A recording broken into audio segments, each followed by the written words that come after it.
This afternoon, we have the pleasure of an interview with Ranney. Most of you know him.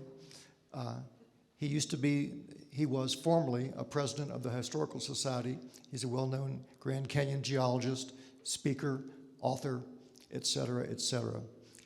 In the interest of full disclosure, before we start, I want to admit that Wayne and I both began our National Park Service careers the same year, 1976, on the South Rim here at Grand Canyon. And only a few weeks after I started, and the same for Wayne, we met, and ever since then we've been fast friends. So it's a great honor for me to be conducting this interview. Likewise. Thank you, Brian. So Wayne, I know you have a lot in there, okay? What do you want to tell us today? Well, first of all, the reason that Brian and I are up here is because somebody else canceled out and we're taking their place. But I realize that 2023 represents the 50-year anniversary of when I first saw the Grand Canyon. And I want to talk about that a little bit, but you know, most of us are old enough in the room that there's many, many stories in your life. There's many, many phases to your life.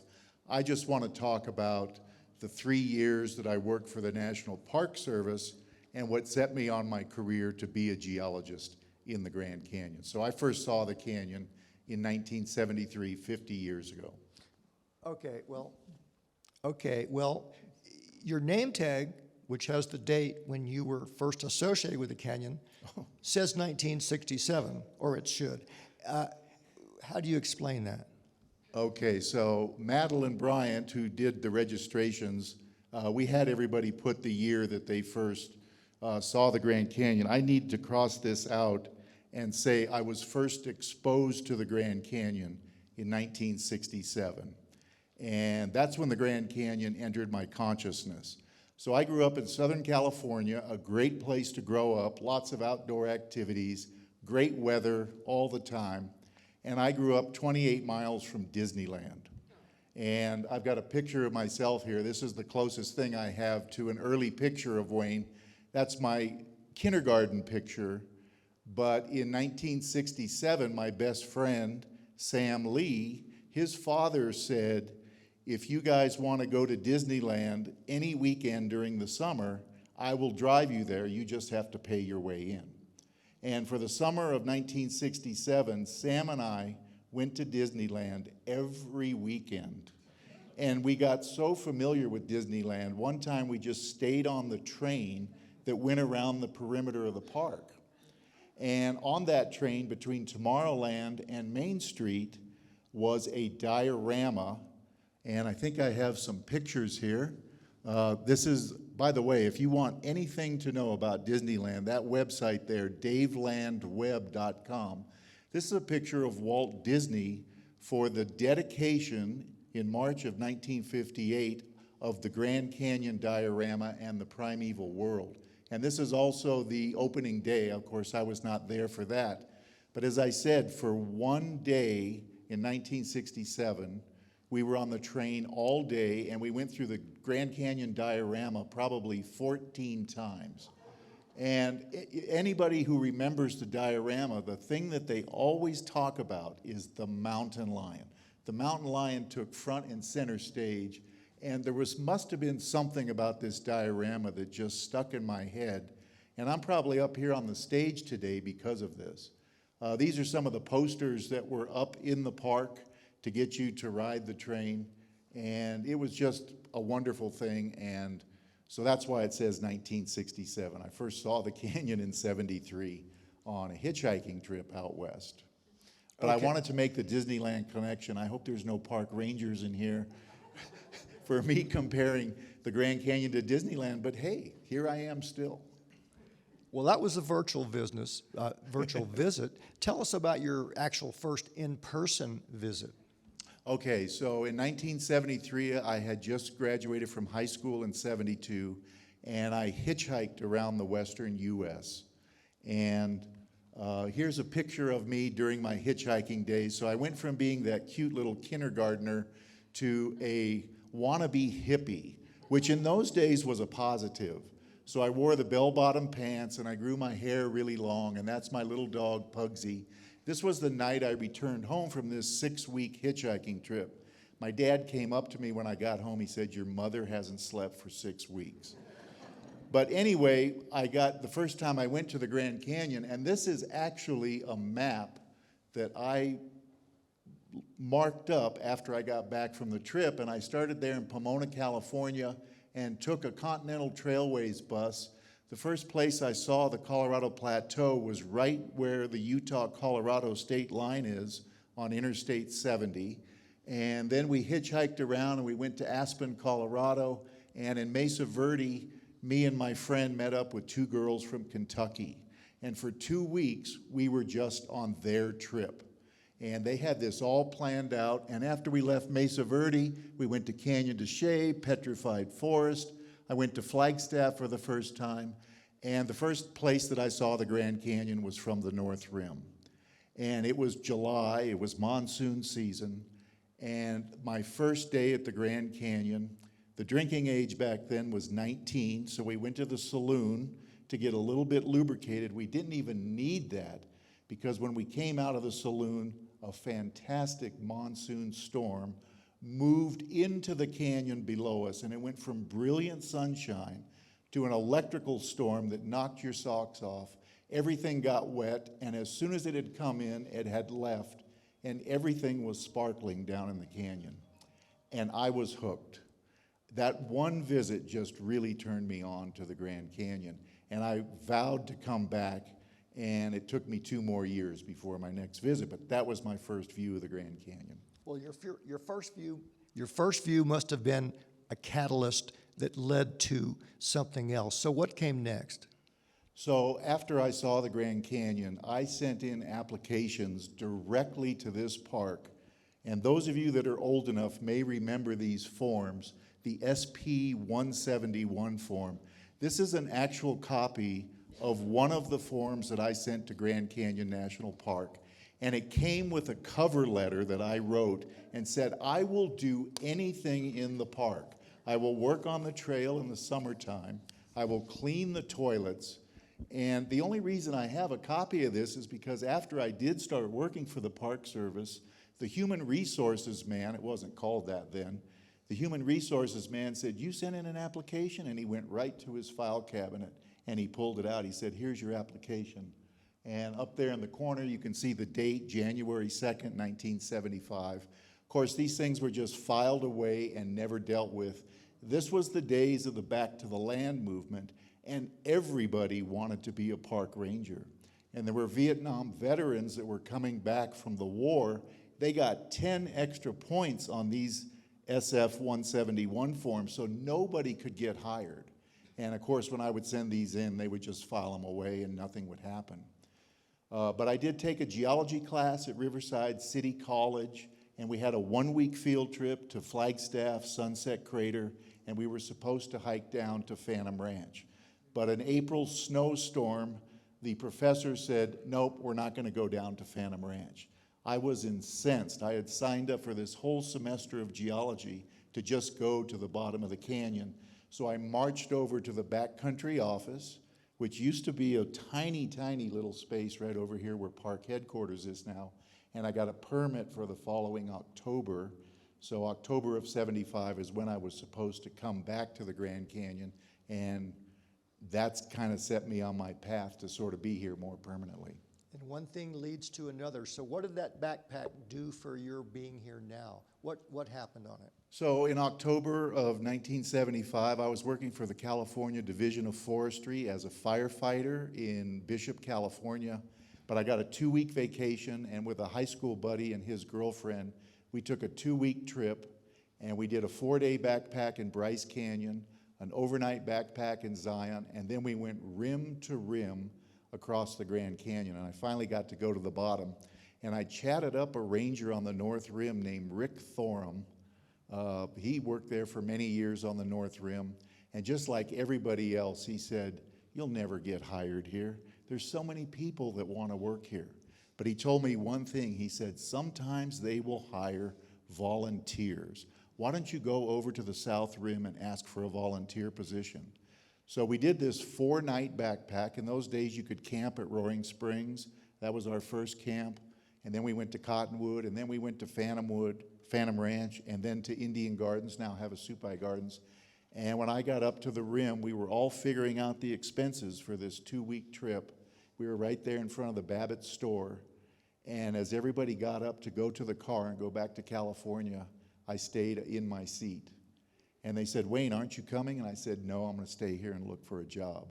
And that job was at Phantom Ranch? I eventually got a volunteer position at Phantom Ranch. So that was a Saturday night. They drove away. I had no plans. I had a job in California, but I didn't care.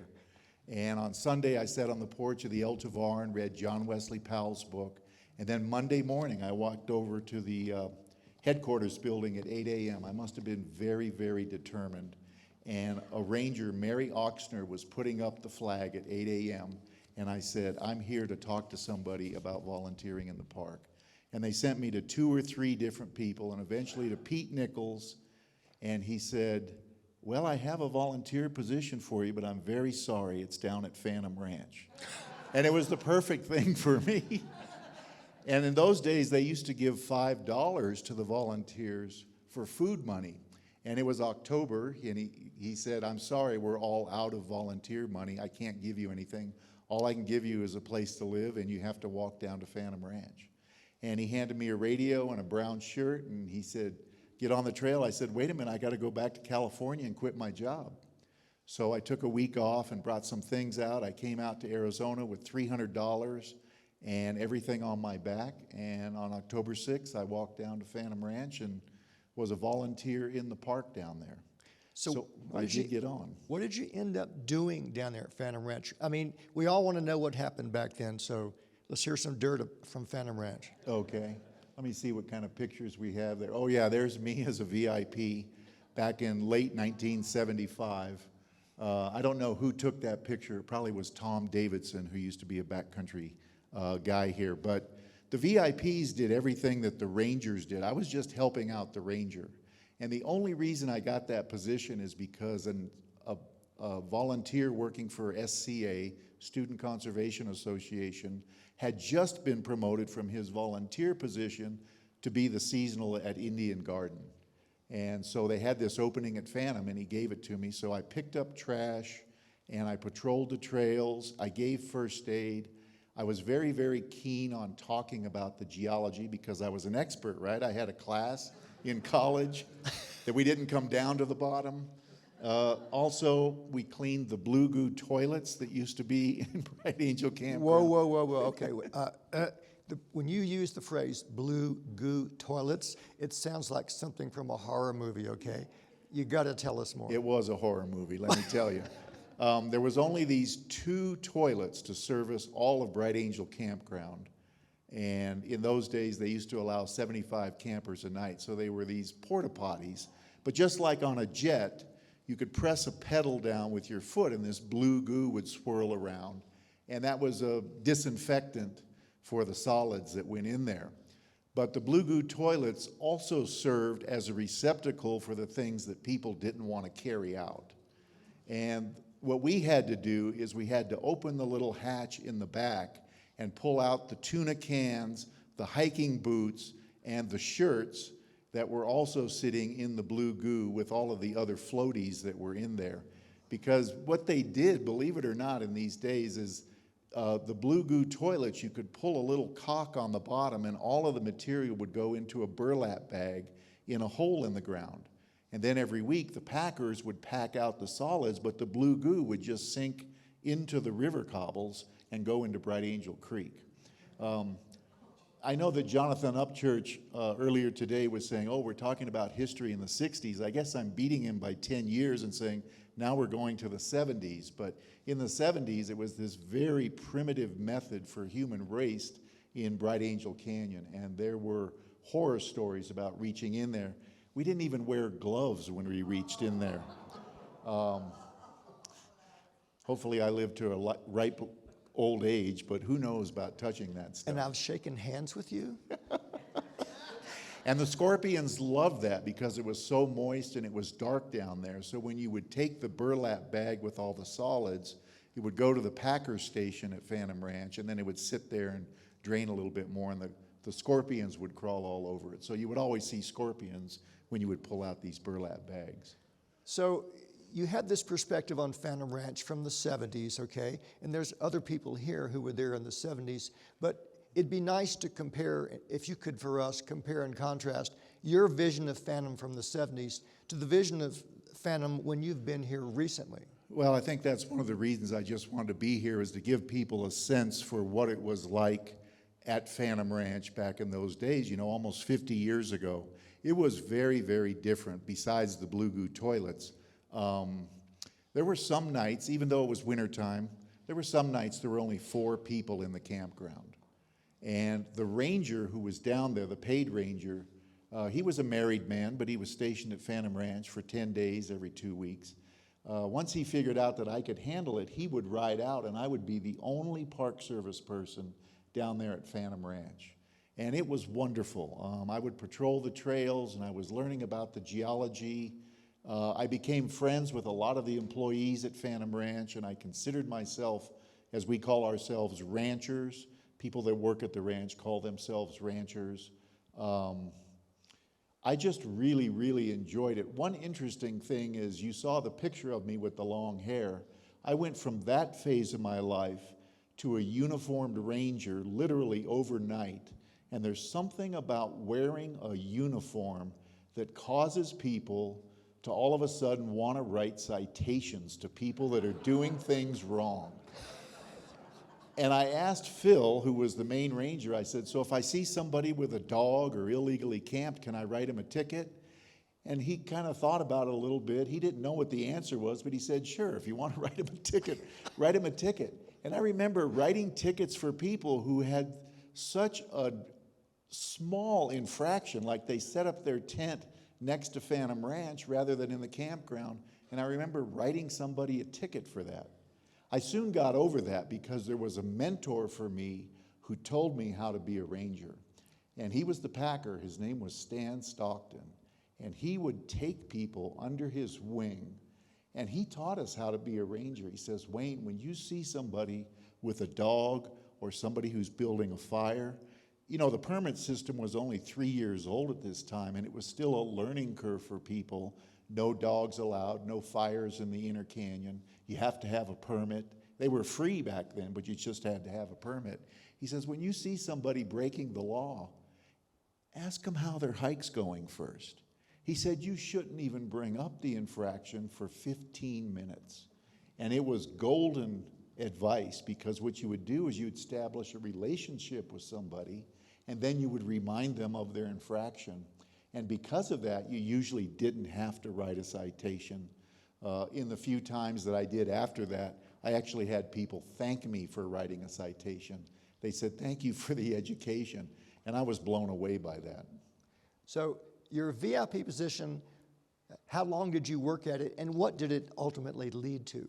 So I was a VIP for 6 months, no guarantee that anything else was going to happen.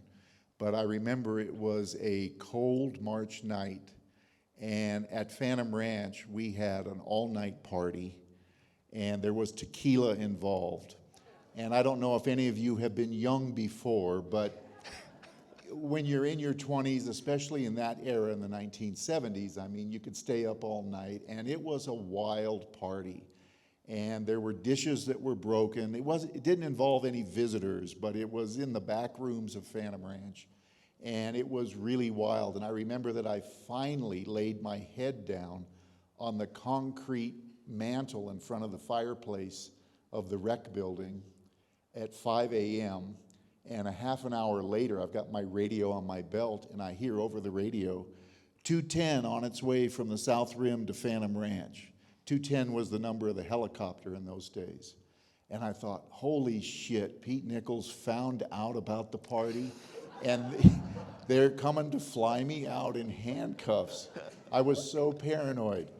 And I ran down to the River Ranger Station, and I put on my uniform really quick, and I wet my hair, and I got to the helipad just as the helicopter was landing.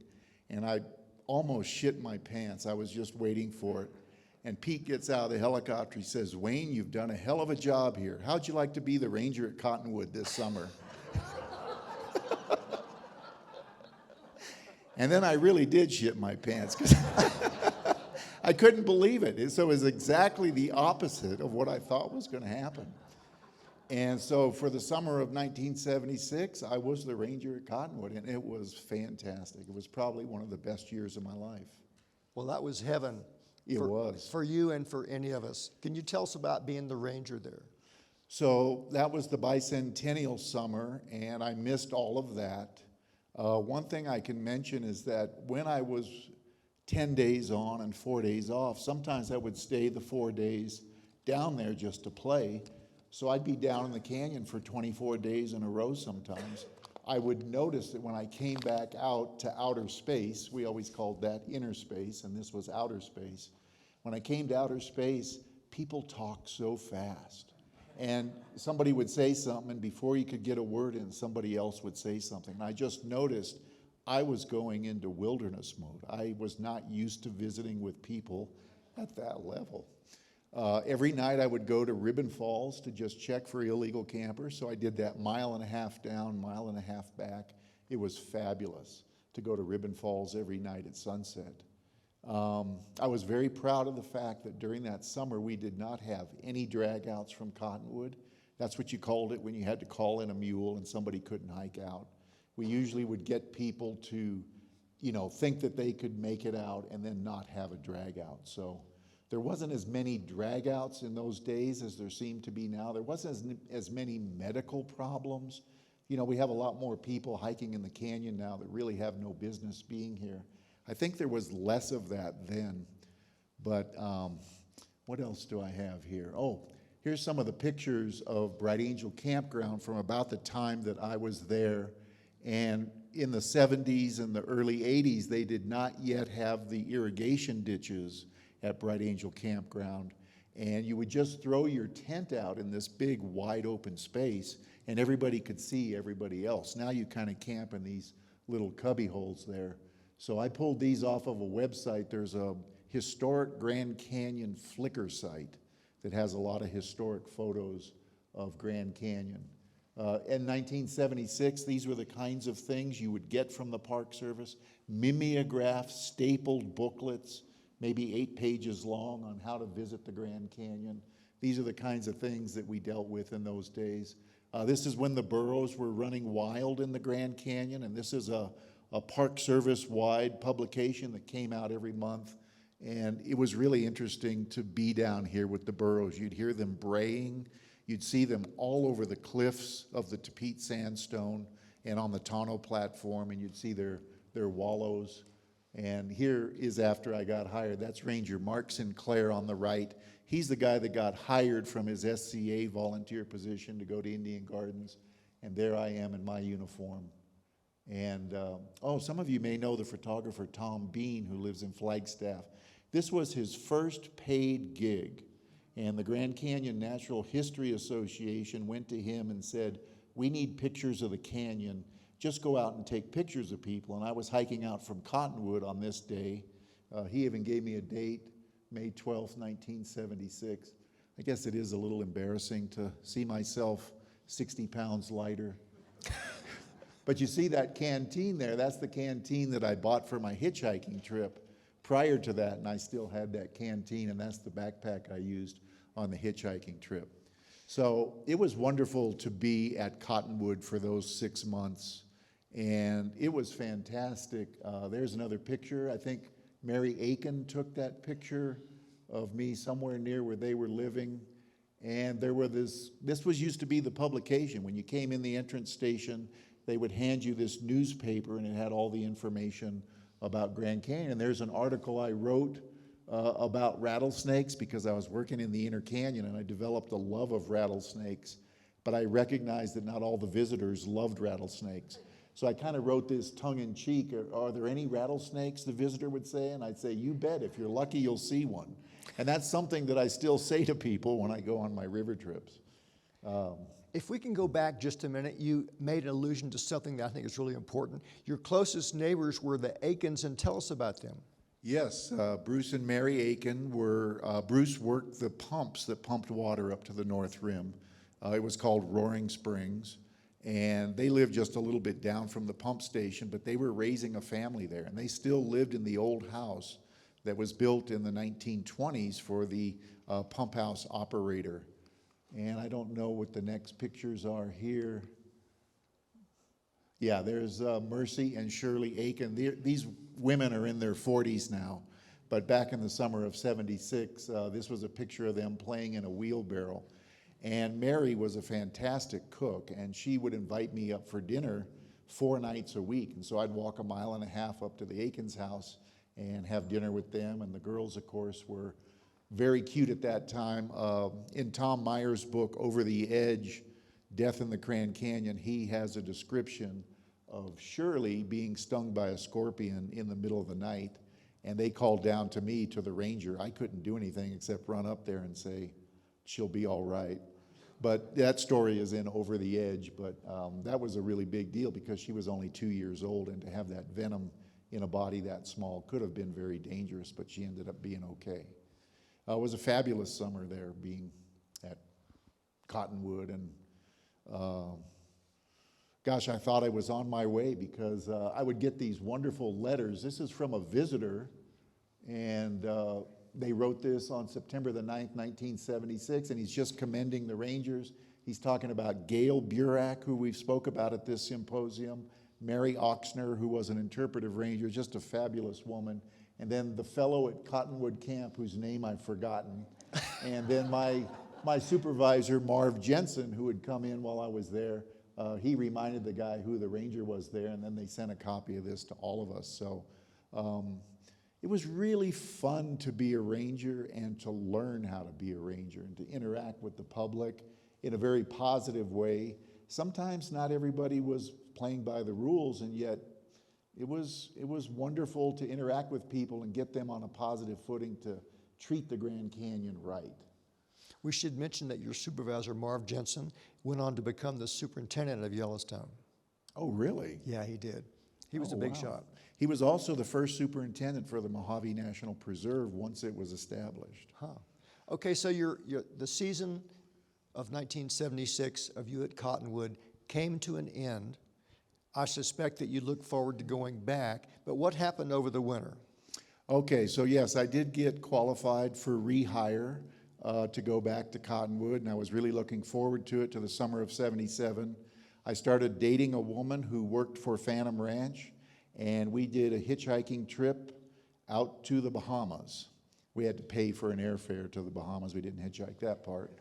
But, you know, I got into the seasonal lifestyle, and there were a lot of rangers in those days. They would work 6 or 7 months at a park, and then you'd be off for the winter, and you could apply for unemployment.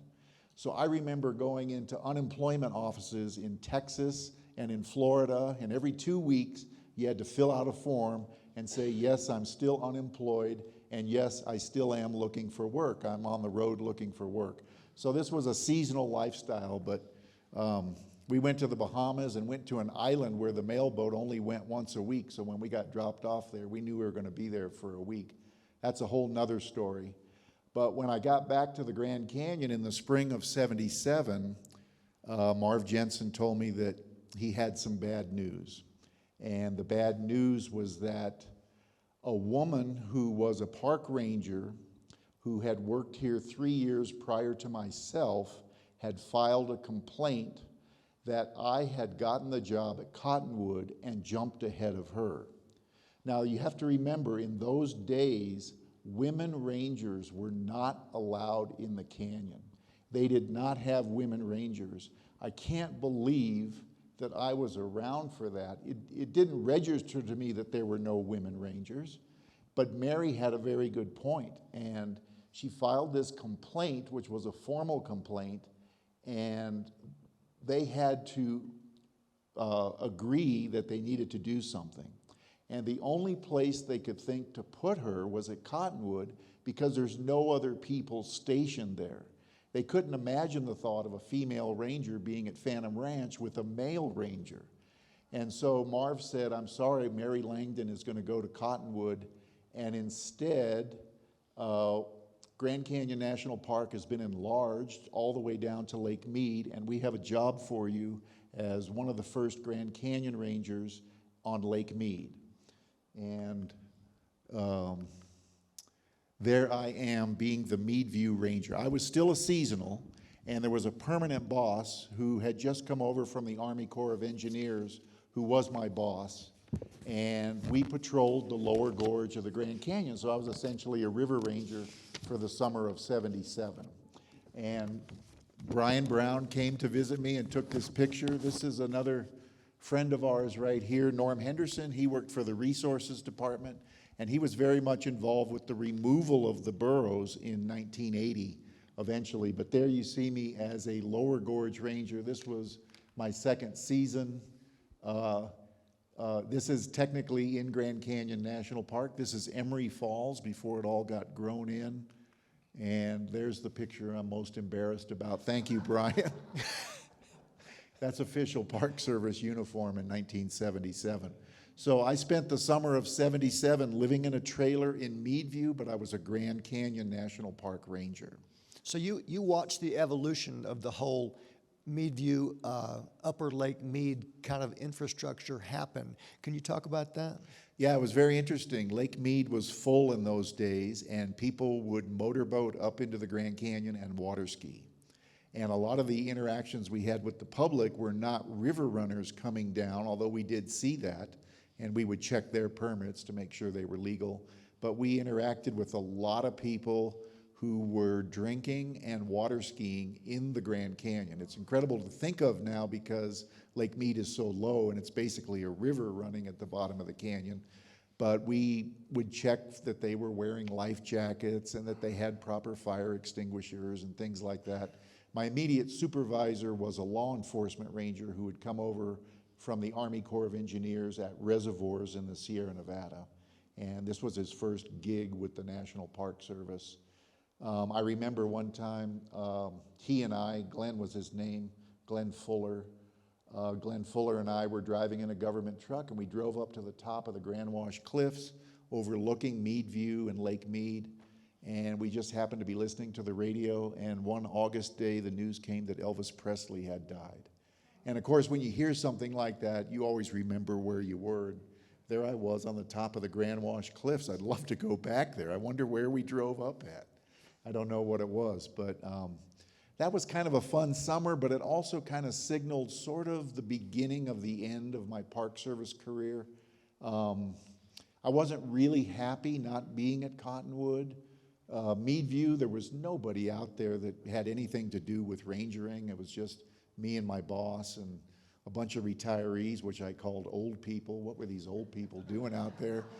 And you know, my girlfriend who I'd done that hitchhiking trip with, she got a summer job in Yosemite, and so I had to make an 11-hour drive to see her, and it just, not everything was right about that in 1977, and so I kind of think of that as the beginning of the end of my Park Service career. Well, you know, these days there is no Grand Canyon National Park presence at or near Meadview, except for an occasional visit by the river rangers who might go down to Pierce Ferry. So any memories you would have of things that you did back then are interesting to us, because you're talking about a place that is no more for the Park Service and a job description that is no more. Well, it's interesting because Meadview is located right on the boundary of the Colorado Plateau, and to a geologist, that's a major landscape boundary, and it's so interesting that I got to spend the summer there because the Grand Wash Cliffs became such an important part of the story for how the Grand Canyon formed. And even though I wasn't 100% happy living in Meadview, I just wonder if maybe staring at those cliffs every night at sunset, which I can highly recommend, I just wonder if maybe something seeped into me that said, you know, there's something important here happening. And I interacted a lot with the river community. And so when my Park Service career was over, I wanted to be a river guide in the Grand Canyon. And that's how I wore out my shoulders, is rowing boats that were way too big for me. Oh, this was another thing that happened. 1976 is when the 25-foot thick pile of sloth dung began to burn. Somebody went into Rampart Cave with a torch, and some of the burning material fell on the organic matter of this sloth dung. That deposit is was 25 feet thick. There were mummified sloths that were in the dung. The sloths were probably feeding on Joshua trees that used to grow in the Grand Canyon during the Ice Age. And there you can see the balls of dung that were in there, but the fire was going when I was a ranger down there. And the fire burned for over a year. It was just smoldering in this. And Scott Fibany shared this photograph with me. They tried to get the smoke out. You can see the smoke coming out of Rampart Cave right here. It destroyed most of the deposit. Some of it is still left, but this is a fantastic paleontological resource at Grand Canyon National Park. And in the effort of putting out the fire, they would throw some of the sloth dung out on the slope. It was totally out of context, and I remember collecting 10 or 12 balls of sloth dung and gave them away as gifts. My father still had his ball of sloth dung 3 years ago when he handed me a plastic bag. He says, "You know what this is?" He said, "This is the shit you gave me for my birthday." Well, not to bring up bad memories, but let's face the facts. Meadview did not end well for you, and you know, get it off your chest and tell us about it. Oh, well, you know, I did not get qualified for rehire, but there was this mixed message from my great year at Cottonwood and my not so great year at Meadview.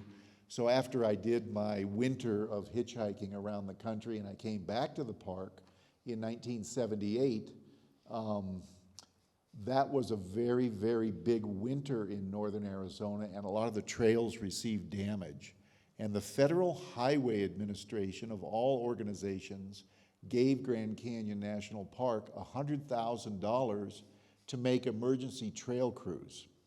And 4 trail crews were hastily put together, and I arrived back just in time, and I got to be a supervisor for one of the 4 trail crews. And this was only going to be like a 3 or 4 month appointment, but it was a fantastic job. I love trail work, and I ended up working on trails after this for the Student Conservation Association. Wasn't there an all-female trail crew that year? And that was another thing about this, is that there were no women that worked on the trail crew. So one of the brand new things at Grand Canyon National Park is they said, let's have one of these 4 crews that will be all women. They could never think of mixing them up in those days. It just wasn't done. But that was a big thing. And, you know, going back to the Mary Langdon story where she got the job at Cottonwood, I was disappointed that I didn't go back to Cottonwood, and I think I understood the reasoning for it. But of course now, looking in hindsight, I'm so gratified to have been a part of that story, to just be there and witness that, when this huge change happened in Grand Canyon, where all of a sudden now they have women in the backcountry. And that summer of '77, when Mary worked at Cottonwood, her relief when she was off duty was Gail Burak. They didn't want to have her relief to be a male ranger. God forbid a male ranger should follow a female ranger in the same bed, even though they're not there the same night. And then they had this all-woman trail crew in '78, and that was a big deal here at Grand Canyon. Very big deal, and the word went out across the Southwest that there were women working down here now. So this is from the year of '78 when I worked on the trail crew. And the job, I got assigned to a trail crew that was stationed at Phantom Ranch. And we were working the South Kaibab Trail, and every morning the helicopter would come down at 7 a.m. We would be on the Bright Angel Beach Delta with our hard hats and our packed lunch, and the helicopter would land and commute us up to the top of the Red Wall at Skeleton Point. And for 3 months, that was my commute. And I got to ride in a helicopter halfway out the Grand Canyon, and then in the afternoon we would just walk back down to Phantom Ranch. Well, being on the trail crew, you got around probably in more ways than one. We're not going to go there. But do you have any memories that happened on the trail crew while you were at Phantom or walking in and out? Oh my gosh. There were a lot of things that happened that year, and I don't think this story has ever been told in public before, but it was a big story at Grand Canyon. Maybe I should rethink about telling this. It's history. Nobody. It's history, okay. In 1978, the septic system for Phantom Ranch, they didn't yet have a sewage treatment plant. The septic system at Phantom Ranch was overflowing, and there was raw sewage that was coming out of the ground from the septic tank, and this is located just to the south of the Park Service bunkhouse. So between the Park Service bunkhouse and the Fred Harvey Mule Corral, there was a black body of water that was because of the overuse of Phantom Ranch and the resort there. So something had to be done, and the Park Service arranged for one of these gigantic firefighting helicopters to come down from Boise, Idaho. They were renting it for $600 an hour, so it was very expensive. And the idea is that this 600-gallon bucket was going to be lifted out by this huge helicopter, and the raw sewage was going to go to the sewage treatment plant on the South Rim. So a couple of runs were made, and it took 45 minutes to an hour for each load. The guy that was in charge of this had just been hired from the public sector. He had no Park Service experience, but he was the assistant maintenance person for Grand Canyon National Park, and he realized that this was not going to work. There was too much sewage, and so he looked around, and he looked up to Utah Flats, just to the west of Phantom Ranch, and he said, okay, every other load is going to go up there. And I couldn't believe it, and being the forward person that I was, I went right up to him and I said, you can't do this. That is Utah Flats. That's a very special place. And of course, I was just a subordinate. I think back on it now, I wonder how I would have reacted if some little kid had come up to me and said, you can't do that. And he got right in my face and he said, nobody's going to find out about this because nobody's going to say anything. And he wanted every other load to go out to the South Rim sewage treatment plant so that it looked like it was happening.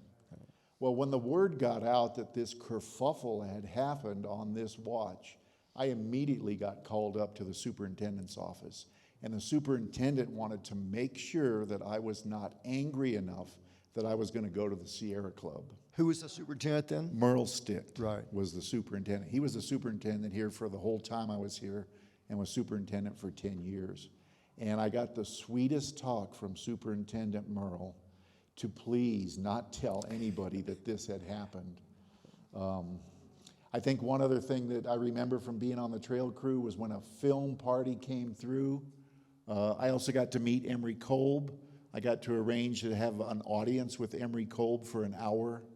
The biggest regret of my life is I never thought to have a picture taken with Emery Kolb, but this is the business card that you can bid on over there for that. But also there was a movie crew that came through filming a movie in 1978 called Wanda, Nevada, starring Peter Fonda and Brooke Shields. And they only filmed down to Phantom Ranch, and then they all went out on mules, but I got to tour Brooke Shields around Phantom Ranch for about an hour. She was a 12-year-old girl then. Her mother was just interested in drinking wine at the cantina, and so I took Brooks down to the boat beach and showed her around Phantom Ranch, and I think she's in her 60s now, something like that. And then finally, I never lost my connection to Phantom Ranch. I was a trail guide down there for many, many years. This is the Millennium Party at Phantom Ranch, January 1st, the year 2000. And Mike Quinn took this photograph, and there's a lot of Phantom Ranch All-Stars in there. Dan Tobin, George Marsick, Mary Alice Grinder, Grizzly Bear still lives in the area. There I am right there, and everybody in the back was working there at the time. This was a fantastic event that happened on January 1st, the year 2000.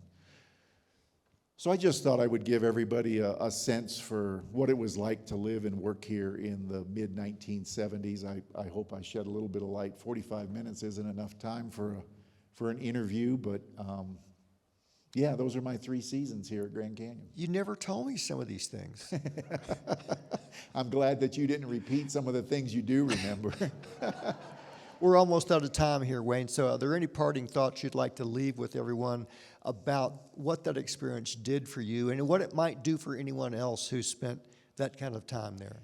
You know, I don't think, if you view things correctly, I don't think there's mistakes you make in life. It's just making lemonade out of lemons. And, you know, it was obvious that my personality did not fit with the National Park Service. And I recognize that. I probably wouldn't have done very well. But what it did for me is it set me on a path for a place where I could find my comfort zone. And I went to Northern Arizona University and studied geology and met Bill Breed, who was the geologist at the Museum of Northern Arizona.